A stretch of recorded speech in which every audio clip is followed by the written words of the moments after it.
at the Mountains of Madness. Part 12. Danforth and I have recollections of emerging into the great sculptured hemisphere and of threading our back trail through the cyclopean rooms and corridors of the dead city. Yet these are purely dream fragments, involving no memory of volition, details, or physical exertion. It was as if we floated in a nebulous world or dimension without time, causation, or orientation. The grey half-daylight of the vast circular space sobered us somewhat, but we did not go near those cached sledges or look again at poor Gedney and the dog. They have a strange and titanic mausoleum, and I hope the end of this planet will find them still undisturbed. It was while struggling up the colossal spiral incline that we first felt the terrible fatigue and short breath which our race through the thin plateau air had produced. But not even the fear of collapse could make us pause before reaching the normal outer realm of sun and sky. There was something vaguely appropriate about our departure from those buried epochs. For, as we wound our panting way up the 60-foot cylinder of primal masonry, we glimpsed beside us a continuous procession of heroic sculptures in the dead race's early and undecayed technique, a farewell from the old ones, written 50 million years ago. Finally, scrambling out at the top, we found ourselves on a great mound of tumbled blocks, with the curved walls of higher stonework rising westward, and the brooding peaks of the great mountains showing beyond the more crumbled structures toward the east. The low Antarctic sun of midnight peered redly from the southern horizon through rifts in the jagged ruins, and the terrible age and deadness of the nightmare city seemed all the starker by contrast with such relatively known and accustomed things as the features of the polar landscape. The sky above was a churning and opalescent mass of tenuous ice vapors, and the cold clutched at our vitals. Wearily resting the outfit bags to which we had instinctively clung throughout our desperate flight, we rebuttoned our heavy garments for the stumbling climb down the mound and the walk through the eon-old stone maze to the foothills where our aeroplanes waited. Of what had set us fleeing from the darkness of Earth's secret and archaic gulfs, we said nothing at all. In less than a quarter of an hour, we had found the steep grade to the foothills, the probable ancient terrace by which we had descended, and could see the dark bulk of our great plain amidst the sparse ruins on the rising slope ahead. Halfway uphill toward our goal, we paused for a momentary breathing spell, and turned to look again at the fantastic Paleogean tangle of incredible stone shapes below us, once more outlined majestically against an unknown west. As we did so, we saw that the sky beyond had lost its morning haziness, the restless ice vapors having moved up to the zenith, where their mocking outlines seemed on the point of settling into some bizarre pattern which they feared to make quite definite or conclusive. There now lay revealed on the ultimate white horizon behind the grotesque city a dim, elfin line of pinnacled violet whose needle-pointed heights loomed dreamlike against the beckoning rose color of the western sky. Up toward this shimmering rim sloped the ancient tableland, the depressed course of the bygone river traversing it as an irregular ribbon of shadow. For a second, we gasped in admiration of the scene's unearthly, cosmic beauty. And then vague horror began to creep into our souls. For this far violet line could be nothing else than the terrible mountains of the Forbidden Land, highest of Earth's peaks and focus of Earth's evil, harborers of nameless horrors and arcane secrets, shunned and prayed to by those who feared to carve their meaning, untrodden by any living thing of Earth, but visited by the sinister lightnings and sending strange beams across the plains in the polar night. Beyond doubt, the unknown archetype of that dreaded Kadath in the cold waste beyond abhorrent Leng, whereof unholy primal legends hint evasively. We were the first human beings ever to see them, and I hope to God we may be the last. If the sculptured maps and pictures in that pre-human city had told truly, these cryptic violet mountains could not be much less than 300 miles away. Yet, none the less sharply did their dim elfin essence jut above that remote and snowy rim, like the serrated edge of a monstrous alien planet about to rise into unaccustomed heavens. Their height, then, must have been tremendous beyond all known comparison, carrying them up into tenuous atmospheric strata peopled by such gaseous wraiths as rash flyers have barely lived to whisper of after unexplainable falls. Looking at them, I thought nervously of certain sculptured hints of what the great bygone river had washed down into the city from their accursed slopes, and wondered how much sense and how much folly had lain in the fears of those old ones who carved them so reticently. I recalled how their northerly end must come near the coast at Queen Mary Land, where, even at that moment, Sir Douglas Mawson's expedition was doubtless working less than 1,000 miles away, and hoped that no evil fate would give Sir Douglas and his men a glimpse of what might lie beyond the protecting coastal range. Such thoughts formed a measure of my overwrought condition at the time, and Danforth seemed to be even worse. Yet, long before we had passed the great star-shaped ruin and reached our plain, our fears had become transferred to the lesser but vast enough range whose recrossing lay ahead of us. From these foothills, the black, ruin-crusted slopes reared up starkly and hideously against the east, again reminding us of those strange Asian paintings of Nicholas Roerich.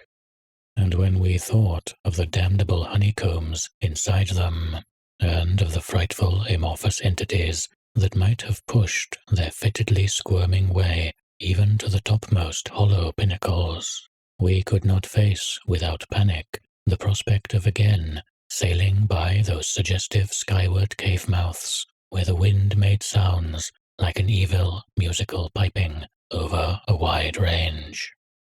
To make matters worse, we saw distinct traces of local mist around several of the summits, as poor Lake must have done when he made that early mistake about volcanism, and thought shiveringly of that kindred mist from which we had just escaped. Of that, and of the blasphemous, horror-fostering abyss whence all such vapours came. All was well with the plane, and we clumsily hauled on our heavy flying furs. Danforth got the engine started without trouble, and we made a very smooth takeoff over the nightmare city.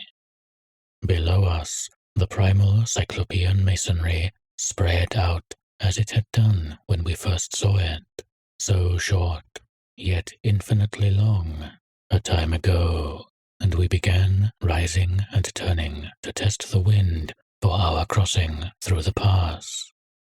At a very high level, there must have been great disturbance, since the ice dust clouds of the zenith were doing all sorts of fantastic things.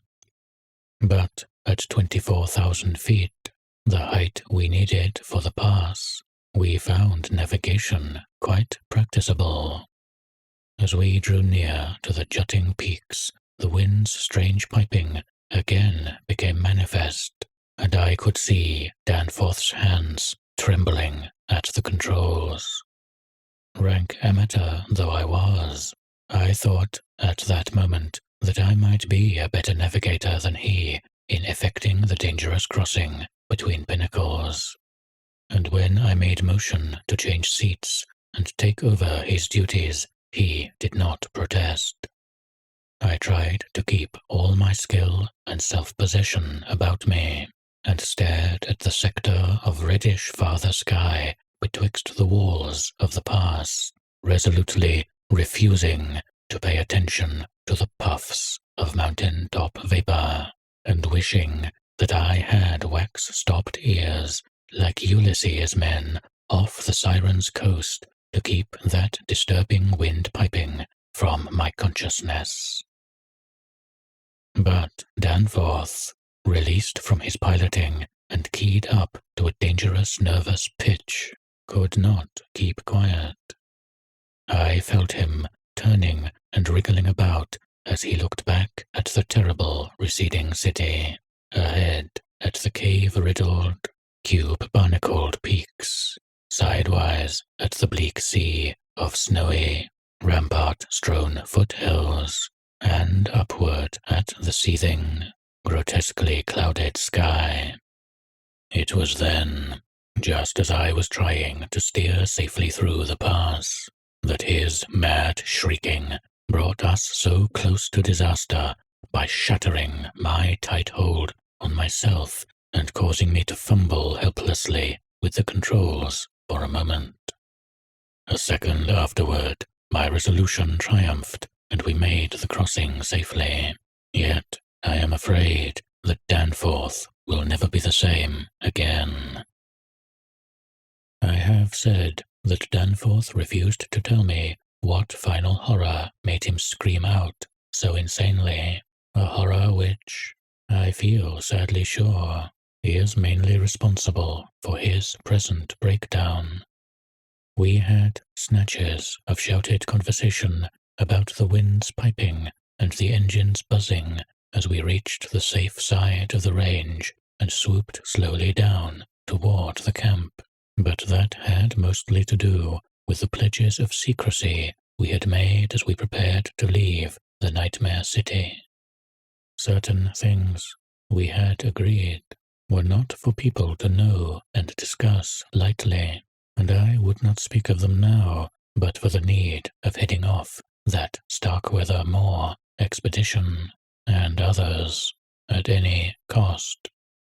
It is absolutely necessary for the peace and safety of mankind that some of the Earth's dark, dead corners and unplumbed depths be let alone, lest sleeping abnormalities wake to resurgent life, and blasphemously surviving nightmares squirm and splash out of their black layers to newer and wider conquests. All that Danforth has ever hinted is that the final horror was a mirage. It was not, he declares, anything connected with the cubes and caves of echoing, vaporous, wormily honeycombed mountains of madness which we crossed, but a single, fantastic, demoniac glimpse among the churning zenith clouds of what lay back of those other violet westward mountains which the old ones had shunned and feared. It is very probable that the thing was a sheer delusion born of the previous stresses we had passed through, and of the actual, though unrecognized, mirage of the dead transmontane city experienced near Lake's camp the day before. But it was so real to Danforth that he suffers from it still.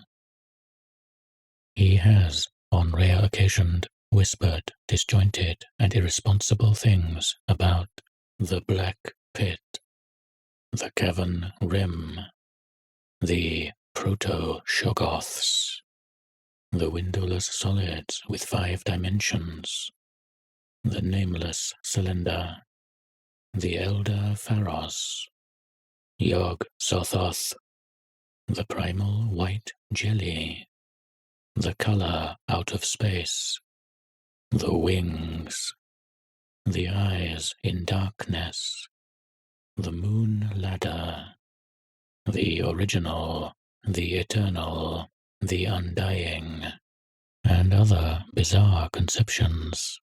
But when he is fully himself, he repudiates all this and attributes it to his curious and macabre reading of earlier years. Danforth, indeed, he is known to be among the few who have ever dared to go completely through that worm-riddled copy of the Necronomicon kept under lock and key in the college library. The higher sky, as we crossed the range, was surely vaporous and disturbed enough, and although I did not see the zenith, I can well imagine that its swirls of ice dust may have taken strange forms. Imagination, knowing how vividly distant scenes can sometimes be reflected, refracted, and magnified by such layers of restless cloud, might easily have supplied the rest. And, of course, Danforth did not hint any of those specific horrors till after his memory had had a chance to draw on his bygone reading. He could never have seen so much in one instantaneous glance. At the time, his shrieks were confined to the repetition of a single mad word of all too obvious source. Tekeli li,